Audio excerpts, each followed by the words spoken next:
Hi there, in this video we're going to be taking a look at the Plastic Soldier Company's Sdkfz.231 Armoured car. This is the German reconnaissance vehicle. This is a box of 5 of them. I bought them quite recently, but they've been out for quite a while now, but I wanted to add to my early German and, well, late German reconnaissance forces. So that's what I'm going to do with this. I'll show you the sprues, and then we'll get building one, see what it looks like. So this is a sprue here. As you can see, there's the underside of the body, all various bits and pieces that go on most of them, and then you've got 3 different types. So we've got, I think this is a command version.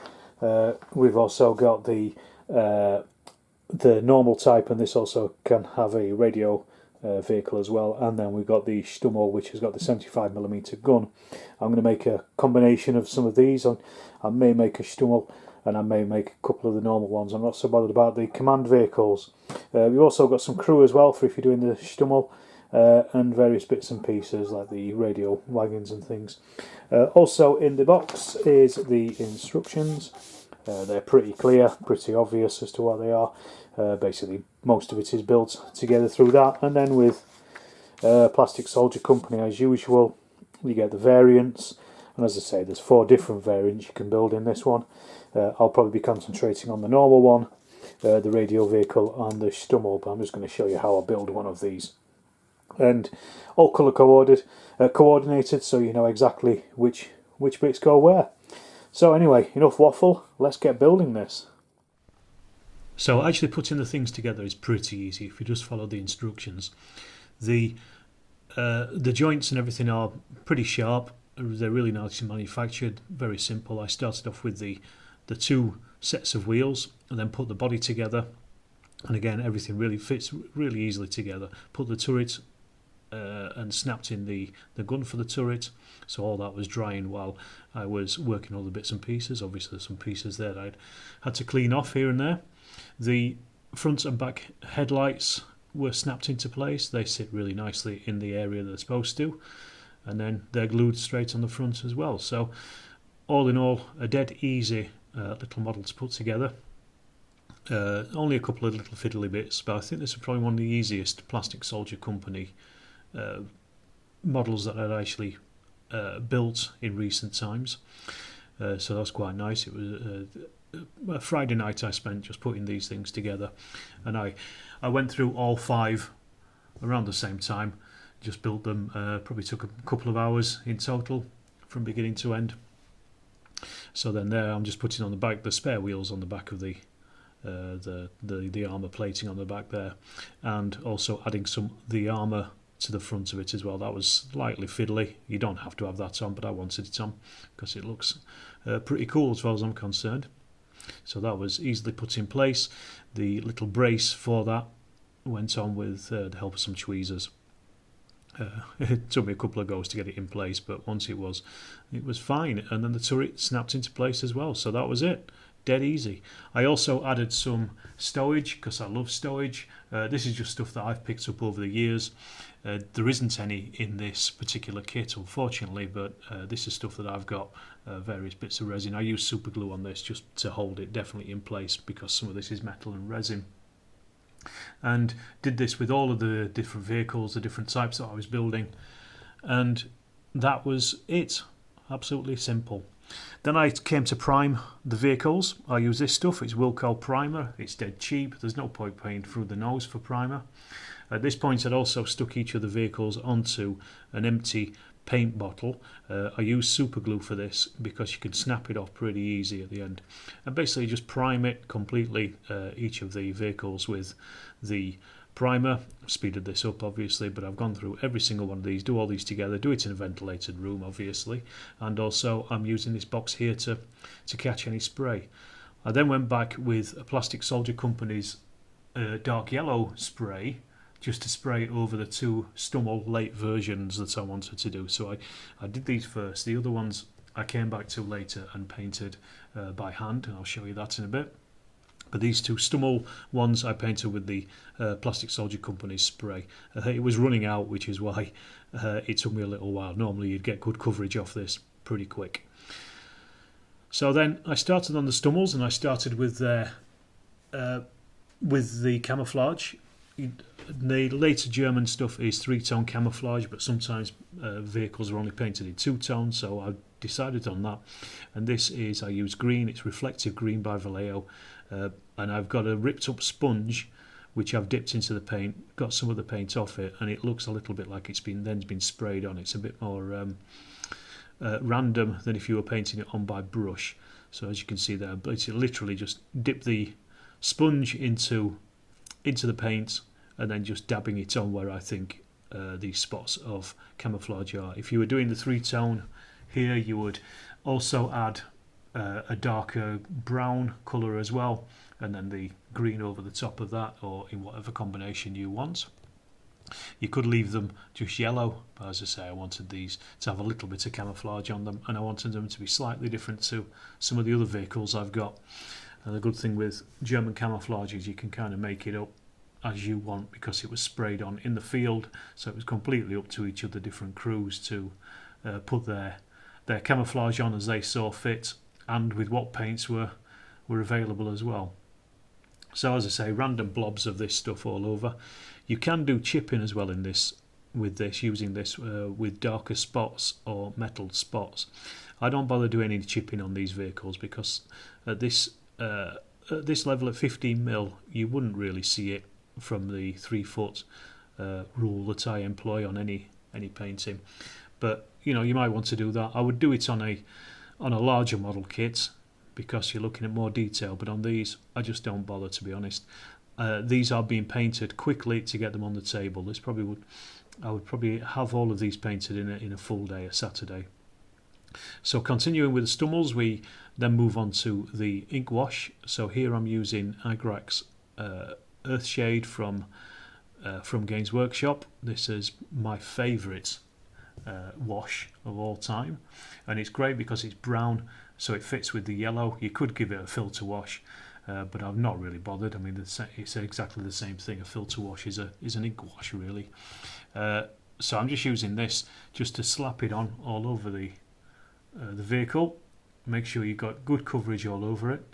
And you can see here I'm actually going over where the stowage is and things and all the little details, because I'm going to come back and I'll paint those later. This is just for the basic bodywork. Again, as I say, I'm really doing this. This is just tabletop level of painting. This doesn't need to be particularly precise, just as long as you've got that brown in all of the cracks, the nooks and crannies of the vehicle itself. So then when you come to dry brush it in a second, it will really pick up that light and shade, which is what the effect you're going for with this. You could leave it with the Agrax just painted on like this, but it's a little bit dirty, so I like to just dry brush over the top and just give it another, just to bring out some of the corners and edges and things like that, and some of the details that you'll find on the model itself. So once I've done one, I go into the second one here. As I said, I decided to do 2 Stummels out of this box, so these are the 2 here that I'm working on, and very simply done. So then we go on to the dry brushing. So with the German yellow, I use Vallejo's Buff as the dry brush of choice. And to dry brush, you very simply get an oldish brush or a flat brush, and dip it in the paint, wipe off as much as possible, because you can always go over, but I wipe off as much as possible, then literally using the brush flat end just wipe down over the vehicle itself. So you can see there I'm working in a top to bottom fashion, and that's just to pick up all the little edges and all the little bits and pieces. You can just see them starting to come out as it goes through, and that really blends together as well, the colours. You could, if you wanted to, go back and do the individual blobs of camouflage, but I always think that these things would wear off on edges anyway, because they were painted on at various levels, so they might not, they'd easily run away from the edge. So I'm quite happy with just doing the yellow, and it also brings them out anyway in a weird way, and it just actually lightens up the vehicle. So you can see I just do both of these very simply. And then I will go on to putting on the decals. These again didn't come with the kit. These are some that I've had elsewhere. Obviously, be careful with these. I'm using tweezers to get these off and a brush just to get them into position. These are German late war crosses. I can't remember where I picked them up from, but they're the right scale. And I just put them in the area I thought that looked best for these particular figures, these particular vehicles. So this is then moved into position using the brush. Took me a little while longer than normal to get this in position where I was happy with it. You can also use various other solutions like microsol, which will soften the decal and put, if you're using it over a not a flat surface, it's good for that, because otherwise the decal will stand proud of it. If you soften the decal, you can actually get it to run into the detail of the vehicle itself. In this case, I didn't need to, because I'm just putting it on a flat surface. But there's various. This is just done with water. Literally put them in water and leave them for 30 seconds or so, and then they'll start to fall off the backing paper. And as I say, use a pair of tweezers and then a brush just to get it right into position, exactly where you want it to be. I didn't put any turret numbers on these. Again, just to give them a bit more of a generic feeling, really, than anything else, because I don't want them from a particular unit or anything. And then when that was dry, I'd actually put a tiny bit of Agrax Earthshade over the top of the decal, just to blend it in a little bit more with the rest of the vehicle. And then I got on with painting the stowage. I did this in a couple of different colours. So this first one is khaki, because it could be something that had been picked up by the crew at some point. I've done them in different colours simply because I want a little bit of pop with the against the colour of the vehicle itself.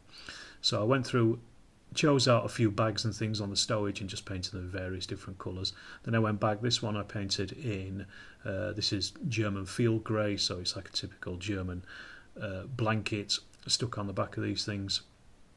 Again, just work really carefully, just be extra sure that you're not painting over the edges. This is almost like painting by numbers, where you want to really keep it within the lines, and that's basically all you're doing here.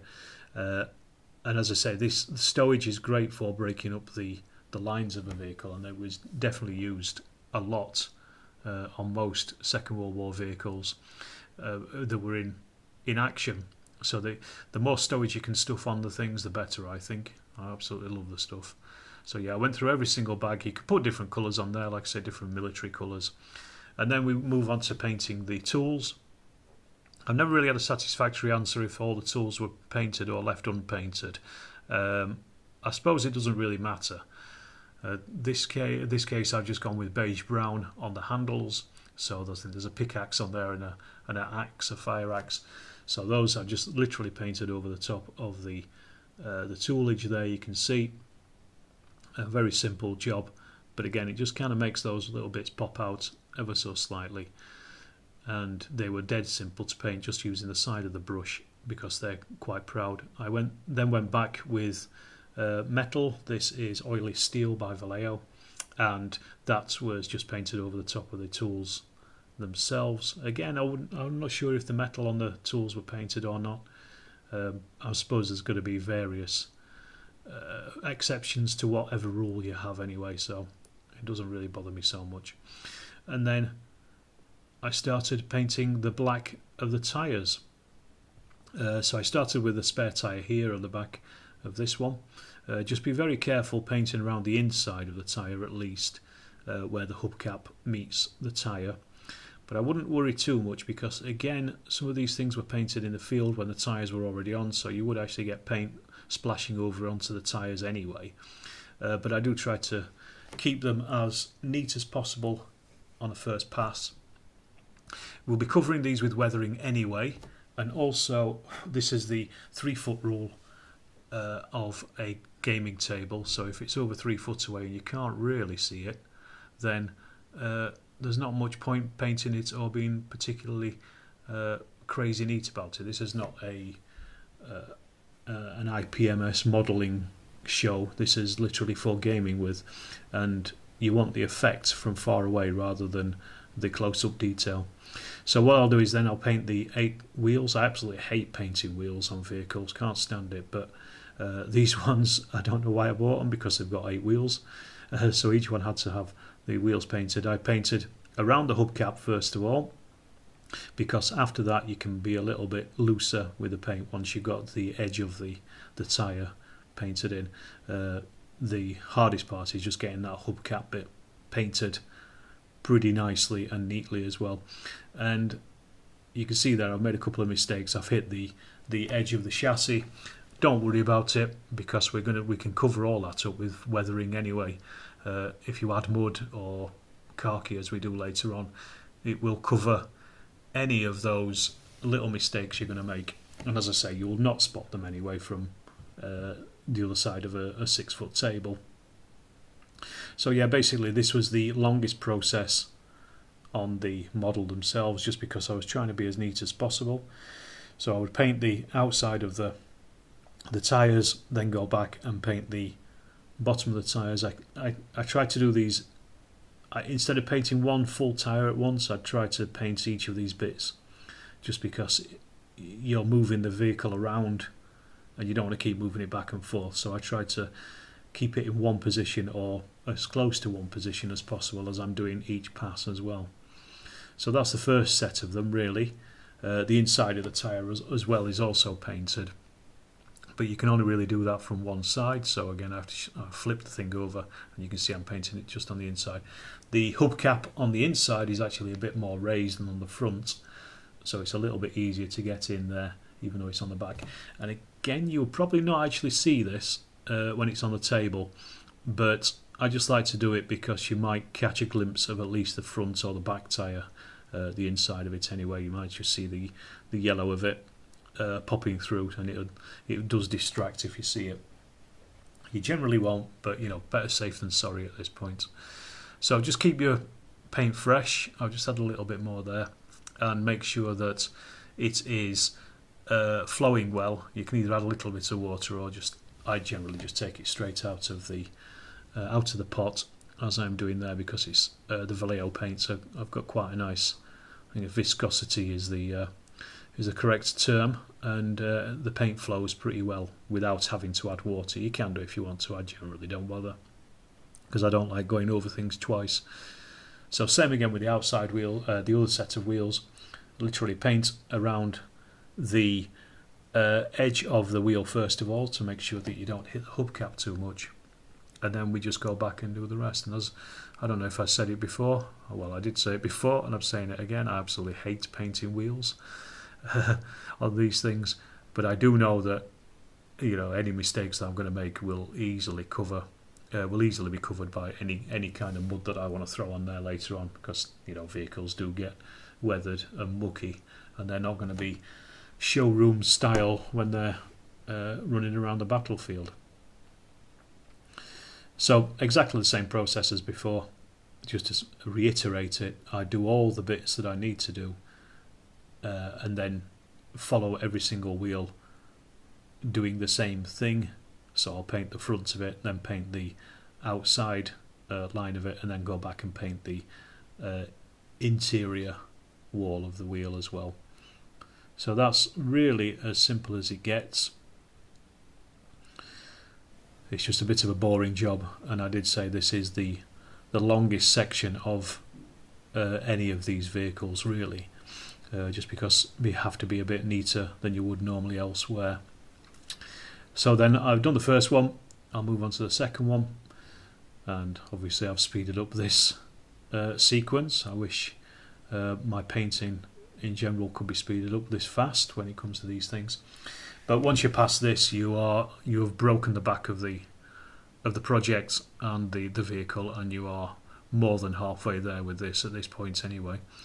I mean, if you really wanted to, you could probably stop here with just a little bit more ink washing here and there, but I like to do a little bit more and just add a little bit of weathering and stuff onto these things. So we go back and then we deal with the stowage, because that was drying while the wheels were being painted. And I will just give those a wash of Agrax Earthshade again. The brown of the Agrax is really nice on these greens and browns, these military greens and browns that you probably use on your stowage if you're using it as well. And basically just slop it on, and also on the tools as well, just to define their edges, and also just to dull down the paint itself, so it gives it a bit of a 3D look. So we go through all of that, and then we go on to the weathering, and you can go mad with weathering, it's up to you. I don't. I generally just use khaki because khaki is a really good dust colour. So I will go over all the wheels and then splay with a splayed brush going up the bottom edge of the vehicle. If you look at any vehicles, any cars or anything in the road that have been out in the rain, you'll see there's tide marks of spray and mud or whatever that's been splashed up them. Now you could go really mad with mud, but again, a lot of vehicles, when they're moving, the mud will come off. So if they're stood still, they're going to be covered in mud. But if they're actually moving about like these vehicles should be on a battlefield, they're only going to get a certain amount of spray on them. And most of my vehicles are in summer anyway, so you're only going to get rain, and if they've gone through a river and that kind of thing. But weathering is really entirely up to you, however much you want to put on or not. But that tide mark at the bottom in the khaki just gives it a real just a nice element. So again, breaking up that shape of the vehicle itself. So we go through, and also I forgot that tyre there on top as well. I give that a quick brush of khaki because that would have picked up dust, or it may have been changed from one of the other vehicles as well. And it's a nice way of just dry brushing some detail onto that thing as well, away from the black, the start black. I'll also use khaki as well when I'm just a dry brush on the stowage here as well. So that's them done, and then we move on to the other vehicles. These are the early war ones that I'm doing.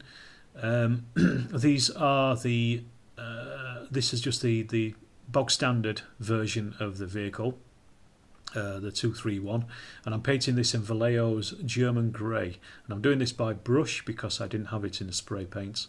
So literally with a thickish brush, just going over everything, not being particularly neat. You don't really need to, just as long as the paint is not too thick on here, and make sure you cover everything on this as well, because this is going to be your base coat. This is slightly simpler than the doing the late war ones because you don't have camouflage on them. But you can also see that I've got stowage on these as well, so I'm covering that as part of this because I'm going to go back and paint that later on. So this is a pretty simple way of doing it. Just ensure that everything is covered. You don't have to be neat. I know some people are at this stage. I never am, because I'm trying to get these things on the tabletop. I want them to be finished, and if I want them to be finished, I'm not going to use a small brush to do this. It may be easier to get your spray out if you've got German grey spray. I don't know if anybody does that. I'm sure somebody does, but that'll be an even simpler way of getting these things up and ready and primed, as we saw with the Stummel versions, which you can also see there on the right hand side because I've not got to them yet. I've cut this video out of sequence as how I painted them, but this is just to give you a good overview of my simple basic painting techniques for getting stuff onto that table and getting them battling. So I'll also paint underneath as well. You don't have to, because you're not going to see that in a game, but I just do it just for completedness, just to make sure that I know that the entire thing has been covered. And it also gives you a way of looking at the vehicle from a different angle, so you may notice stuff that you'd missed previously from the top down anyway. So it's that simple. Big brush, paint, dab it on, get it covered, and then that's the first one done. And we do that with the other ones. That's taken me only a few minutes. It takes the same amount of time with these ones as well. This one was a little bit more complex. This is the radio version. I think it's a 232. This has got the antennae on top, the for the wireless set. I wanted this because it looks futuristic and it's a pretty cool little model, and it's just something slightly different for reconnaissance version of the vehicle. So again, very simple. Just make sure that everything is covered using that German grey. I go through a lot of this stuff when I'm painting my early war vehicles. Remember that the Germans don't swap to the three-tone camouflage until February of 1943. And then we move on to the ink washing for the the German grey ones. So this is Nuln Oil. This is another Games Workshop wash that I use, that I swear by. I absolutely love this stuff. Again, same as the Agrax Earthshade, but this is black. It's a really nice ink. It goes on really well. I've never been disappointed with this stuff. And because these are grey, I'm using black as the shadow for it, because obviously black is part, grey is part of black, and black is part of grey. So same as with the Agrax, just basically go over it using a relatively large brush, slopping it on so it goes into all the corners and all the areas. And this will dry, because it's quite thin, because it's oil. It will dry nicely in all those little nooks and crannies.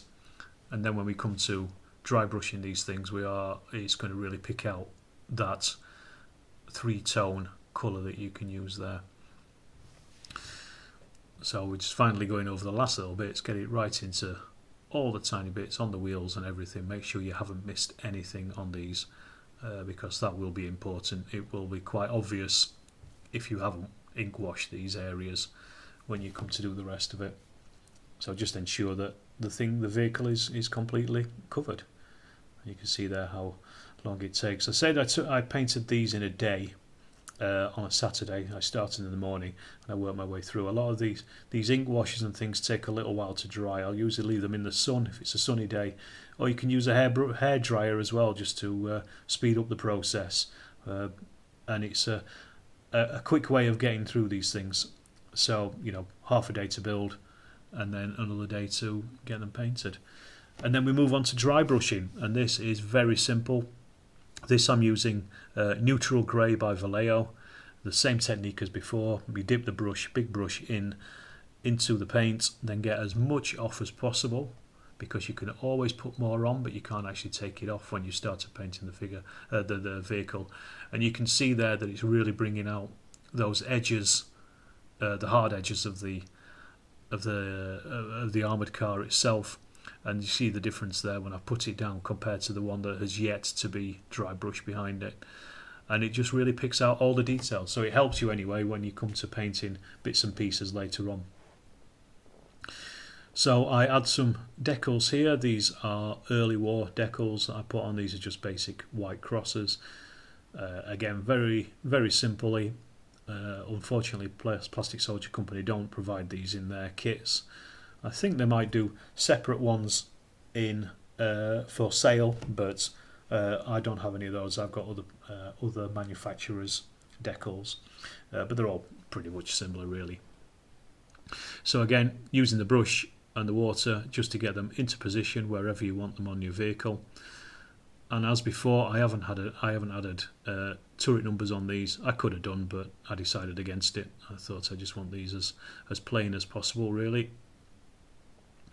So that's the decal set on, and then I went around and painted the stowage exactly the same as before with the Stummel version. Gave it different colours, so some German grey, and then also some khaki as well, and any other various greens or browns that you want to use. It's all pretty much captured equipment at this point. This is a khaki going on as well. It just breaks up the lines and makes the model a little bit more interesting to look at. Even from a distance, and it breaks up the silhouette of the model itself anyway, so it's quite a nice touch and easily done.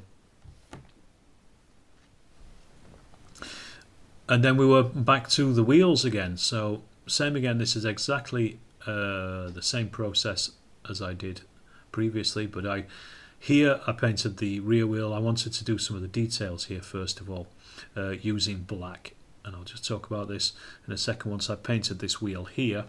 This was the rear wheel on one of the vehicles.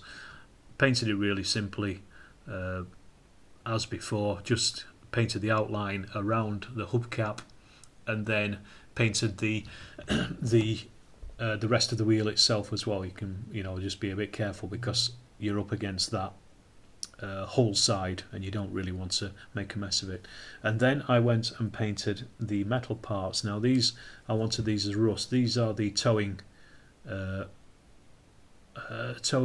lines, I suppose they are. and I very carefully paint a black over the top of these.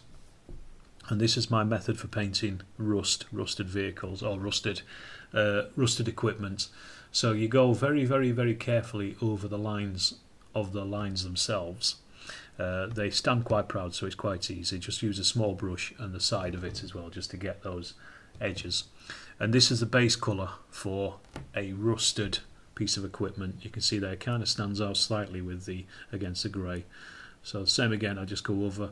I do all of these at once because, you know, once it's in your mind, you've got that little bit of muscle memory going on, so you can easily do the next bit of work, rather than going back to, you know, like painting a big tyre or something. You might as well do these things at once. Just be very careful with these because they are noticeable. The black doesn't matter so much because it could be shadow or it could be oil or any kind of things, but you know, just try to be as careful as you can painting over the top of the towing lines themselves. And then what I will do, which I'll show you in a bit anyway, is I paint these over the top in red. I use Hull Red by Vallejo, and then I will paint metal over the top of that, so it's Oily Steel by Vallejo, and that gives you a good rust colour. So I'm just back to the tyres. We'll talk about the rust in a second. We're just going back to the tyres again. Boring job, hate it, but I just work my way through, and these things have got 8 tyres on each one, so that's about 1 million tyres, I think, by the end of it when you finish painting those. And same process as before, paint the inner bit around the hubcap fairly neatly, and then just go back and clean up all the rest of the tyre, ensuring that your paint is wet, or at least has some flour in it, if that's what you like. If you want to go back and do stuff, I generally don't. I like to give things one coat, especially tyres, because I hate them so much. And then the final one is they were done again. The longest process in painting these things is those tyres. If you're doing tracked vehicles, obviously you don't really have the tyres. You do have road wheels that have got rubber on them as well, which you can or cannot paint, because as you've seen previously, we can cover that with weathering anyway. So the very final one, and I'm getting more and more relieved as I'm getting towards the end of these things.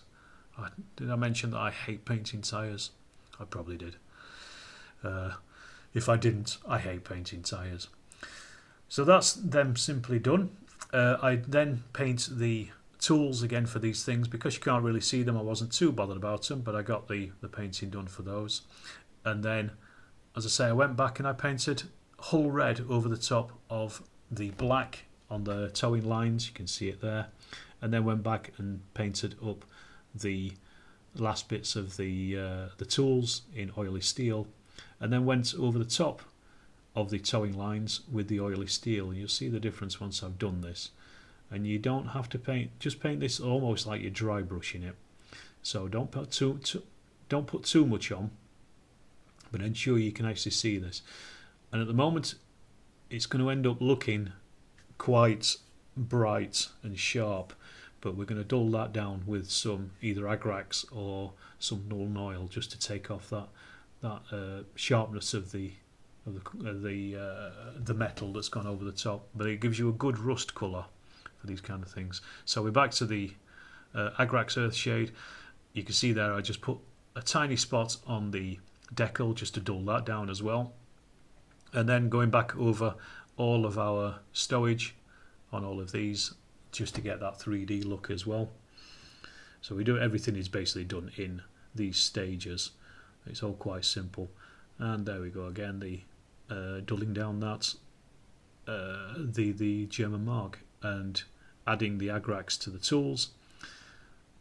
And then finally I will put the Agrax over the top of the metal, the rusted metal, again just to dull down that Oily Steel, as I said before. So I do this with every single one of them. Nice and simple. We're pretty much on the home straight again at this point. There's very little else to do with these things. You could always add more stuff if you wanted to. I don't bother. These are for gaming with. They're not for display. I want them to look reasonable on the gaming table. I don't need them to be poured over by modelling enthusiasts at this point. So again, just moving into those final stages of ink washing.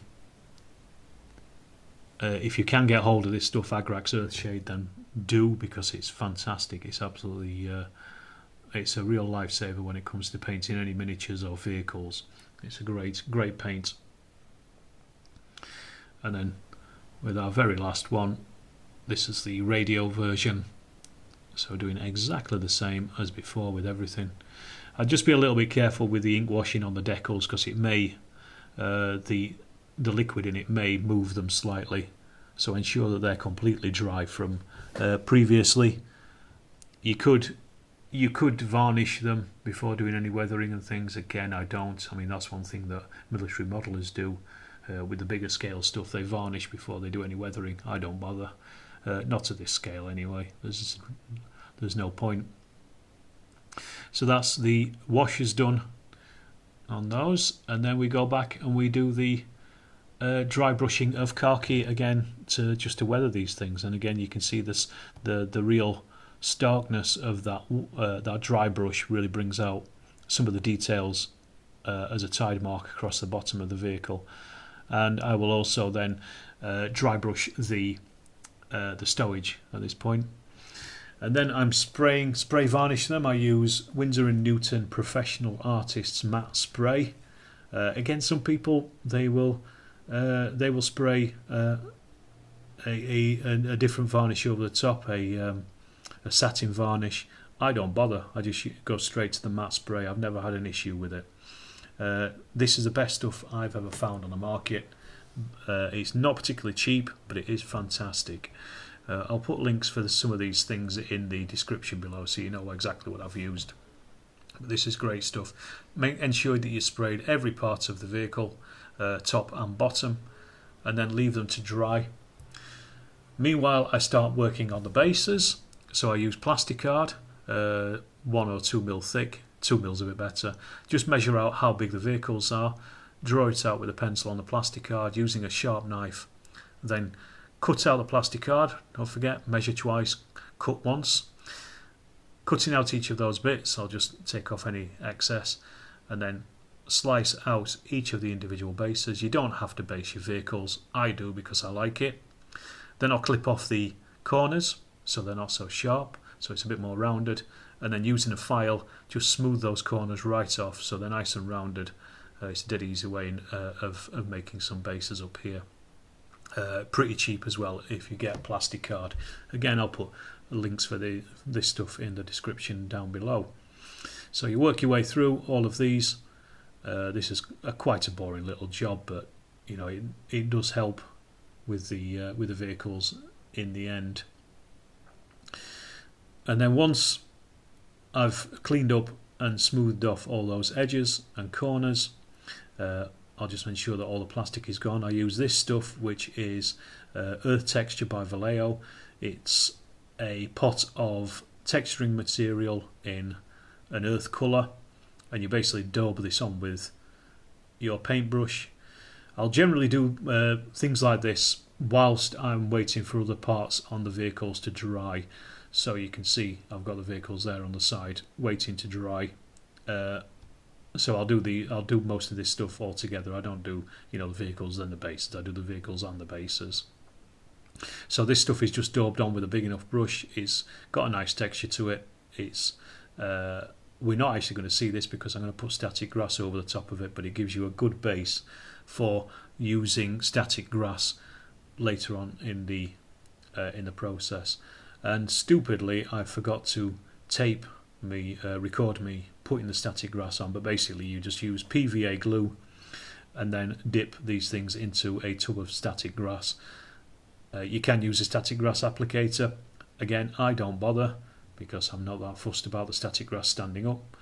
And that's it, that's the bases done. I will then, once the vehicles are dry from their varnish, I break them off because we super glued them to the top of these things. Just be slightly careful with the details on the vehicle, but they do break. The super glue breaks off dead easy against that plastic. And you can see I've got the bases there with the static grass on them. As I say, I just added that with PVA glue, very simply done. And then using super glue, you could use polystyrene cement, but I use super glue because it gets that quicker bond than polystyrene cement does in this case, especially for these bases.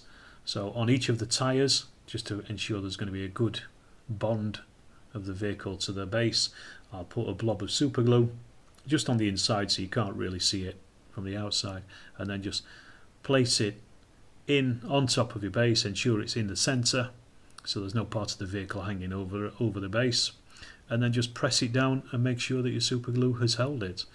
And it's that simple to do these bases, really easy. You can do bases any way you want. This is how I do them. My basing techniques have changed over the years. This is how I do them now. And then I'll go for grass tufts, which I bought from eBay. These are pulled off with a tweezer. They're already self-adhesive. Ensure that the base is completely dry before you stick these on, because otherwise if you get stuck in the PVA it won't stick on a self-adhesive. So I'll put some big tufts on here just to break up the shape of the base as much as anything else, and just to add a little bit more interest to the base as well. And then I've also got some small ones as well which I add, and that's them completed. That's it. So these are the early war ones. So you've got the radio vehicle there, the 232 I think, and then you've got the 231s, the normal versions, and you can see how these have ended up with all the painting. And then I've got the 233 Stummel versions, which have got crew. I didn't show you how I painted those. That might do that for another day. But that's them. I hope you enjoyed watching this, and I hope it may have taught you something. So thanks for watching.